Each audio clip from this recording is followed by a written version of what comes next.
ನಮ್ಮ ಇವತ್ತಿನ ರೆಸಿಪಿ ನೇಪಾಲಿ ಚಕೂನಿ ಅಂತೇಳಿ ಬೇಸಿಕ್ಲಿ ಇದು ನೇಪಾಳದ ರೆಸಿಪಿ. ಬೇಸಿಗೆ ಕಾಲದೊಳಗೆ ಹೊಟ್ಟಿನ ತಂಪು ಮಾಡ್ಕೊಳಕ್ಕೆ ಅನ್ನದ ಜೊತೆ ಉಣ್ಣಾಕ ಇದನ್ನು ಮಾಡ್ತಾರೆ. ಒಂದು ಕೈಂಡ್ ಆಫ್ ರಾಯ್ತಾನ ಅನ್ಬೋದು.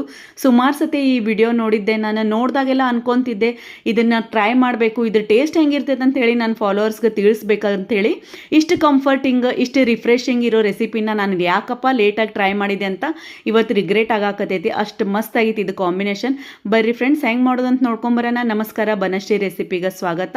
ಇಲ್ಲೊಂದು ಬೌಲ್ ಒಳಗೆ ಫ್ರೆಶ್ ಆಗಿರೋ ಮೊಸರನ್ನ ತಗೊಂಡು ಅದು ಸ್ಮೂತ್ ಆಗಿ ಟೆಕ್ಸ್ಚರ್ ಬರೋವರೆಗೂ ಈ ರೀತಿ ನಾನು ಇದನ್ನು ಕೈಯಾಡಿಸ್ಕೊಂಡೀನಿ.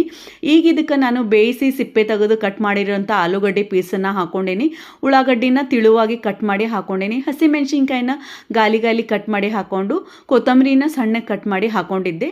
ಈಗ ಇದಕ್ಕೆ ಸ್ವಲ್ಪ ಜೀರಿಗೆ ಪುಡಿ ಮತ್ತು ಹವಿಜಾ ಪುಡಿನ ಹಾಕೊಂಡು ಚಲೋ ತಂಗ ಇದನ್ನು ಮಿಕ್ಸ್ ಮಾಡ್ಕೊಂಬಿಡೋಣ. ಇದು ಚಲೋ ತಂಗ ಮಿಕ್ಸ್ ಮಾಡೋದು ಆದಮೇಲೆ ಒಂದು 2 ನಿಮಿಷ ಇದನ್ನು ಸೈಡಿಗೆ ಇಟ್ಕೊಂಡ್ಬಿಡೋಣ. ಇದಕ್ಕೆ ಒಂದು ಒಗ್ಗರಣೆ ರೆಡಿ ಮಾಡ್ಕೊಂಬರೋಣ.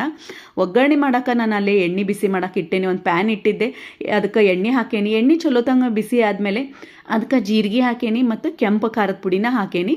ಕೆಂಪು ಖಾರದ ಪುಡಿ ಹಾಕೋದು ಆದಮೇಲೆ ನಾವು ಇದಕ್ಕೆ ಕಸೂರಿ ಮೇಥಿ ಹಾಕೋದು. ಕಸೂರಿ ಮೇಥಿ ಹಾಕಿದ ಮೇಲೆ ಒಂದು 2 ಸೆಕೆಂಡ್ನಾಗ ನಾವು ಇದನ್ನು ಫ್ಲೇಮನ್ನು ಆಫ್ ಮಾಡ್ಕೊಂಬಿಡೋಣ. ಯಾಕಂದರೆ ಎಣ್ಣೆ ಒಳಗೆ ಕಸೂರಿ ಮೇಥಿ ಹೊತ್ತಿದ ವಾಸನೆ ಬರ್ತೈತೆ ಅಂತ ಹೇಳಿ. ಸೊ ಈ ರೀತಿ ನಾನು ಇದನ್ನು ಒಗ್ಗರಣೆ ಮಾಡ್ಕೊಂಡಿದ್ದೆ. ಈಗಿಲ್ಲೇ ನಾವು ಕಲಸಿಟ್ಟಿದ್ದಂಥ ನಮ್ಮ ರಾಯ್ತಾಗ ಉಪ್ಪು ಹಾಕ್ಕೊಂಡು ಮತ್ತು ಮಾಡಿಟ್ಟಿರೋಂಥ ಒಗ್ಗರಣೆನ ಹಾಕ್ಕೊಂಡು ಚಲೋ ತಂಗ ಮಿಕ್ಸ್ ಮಾಡ್ಕೊಂಬಿಟ್ರೆ ನಮ್ದು ಕಂಫರ್ಟಿಂಗ್ ಆಗಿರೋ ರೆಸಿಪಿ ಇಲ್ಲೇ ರೆಡಿ ಆಗೈತಿ, ನೇಪಾಲಿ ಚಕ್ಕೂನಿ ಅಂತೇಳಿ. ನೀವು ಟ್ರೈ ಮಾಡಿ ನೋಡಿರಿ ಫ್ರೆಂಡ್ಸ್. ಈ ರೆಸಿಪಿ ನಿಮ್ಗೆ ಹೆಂಗೆ ಅನಿಸ್ತಂತ ನನಗೆ ತಿಳಿಸಿ ಫಾಲೋ ಮತ್ತು ಸಬ್ಸ್ಕ್ರೈಬ್ ಮಾಡಿರಿ. ಮತ್ತು ನಾನು ಎಲ್ಲ ವಿಡಿಯೋ ನೋಡಿದ್ಕೆ ನಿಮ್ಗೆಲ್ಲರಿಗೂ ಥ್ಯಾಂಕ್ ಯು.